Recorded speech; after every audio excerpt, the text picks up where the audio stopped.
It's great to have Dan Issel back with us today, the horse, of course. And you and I have been talking about every Nugget game for the last few weeks was the biggest game in franchise history. Right. And they finally played the biggest game in franchise history last night. And it was a grind. We learned a lot about that team, the way they had to tough that out.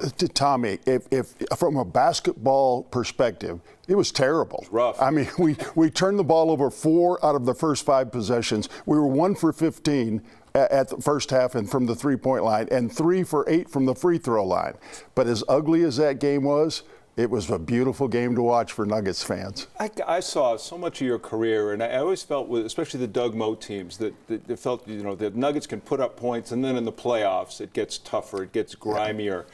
Yeah. This team had a lot of that in it, though. They didn't mind how tough you made it. And I think Coach Malone, Nikola Jokic, Jamal Murray, those are tough guys, and they didn't mind. No, and you go back to how critical Michael was of the team after Game 2. Mm-hmm. And, you know, Tommy, a lot of teams would quit if a coach said that about them. But this team had that toughness. Yeah. They had that culture, and they were awful in Game 2, and they knew it. And so him saying it, you know, really, it made them fight more instead of giving up. You know how hard it is to win a championship. You won one as a Kentucky Colonel. You lost the ABA finals in the last year with the Nuggets here.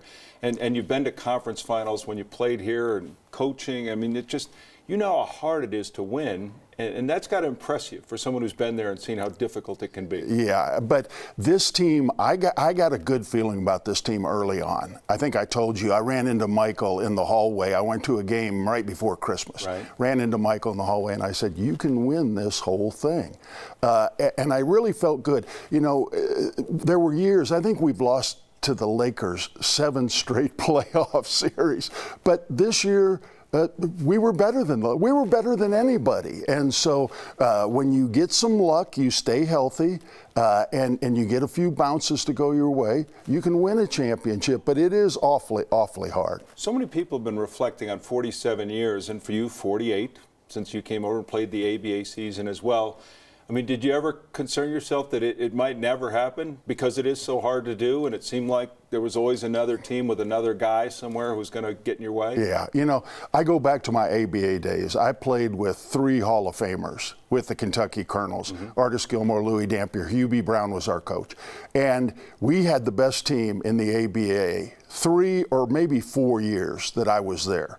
And we won 1 championship. Yeah. That's how difficult it is. And so, yeah, I thought maybe I might not see it in my lifetime. But, you know, I saw the Cubs win a World Series, Tom, so anything's possible. Pretty much anything could happen. So what about your old teammates, your old coach? Do you stay in touch on days and nights like this? Yeah.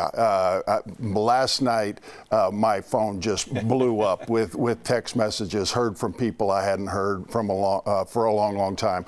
And so it's special. People, I mean, I had nothing to do with it. I was just a fan, but people congratulating me on the Nuggets win. Well, when you think about, you know, an Alex and a Fat and everybody who gave so much, including yourself, to the team, to finally see that trophy handed over here in Denver, a very, very special feeling. A Sparky, some of the people behind the scenes. You know, I wanted to say I saw the special you did on Sparky, and people don't realize how many people there are behind the scenes that do so much work. Lisa? Yeah, well, my dear Lisa's been there for 50 years. So, but those are the people I'm happy for, because they have been there through the rough times. They know what it is to win 11 games in a season. And so for them to have this opportunity, I mean, those are the people that I'm looking forward to Thursday for the parade. Well, it's going to be fun. It's always good to see you. Thanks, Thank you so much for making time for us and for Nugget fans to celebrate with you. The Nugget Championship, we're going to mean great things for the franchise. They're finally on top of the NBA, but the franchise itself is on top too. These people may not know that, but they're celebrating a very wealthy team now.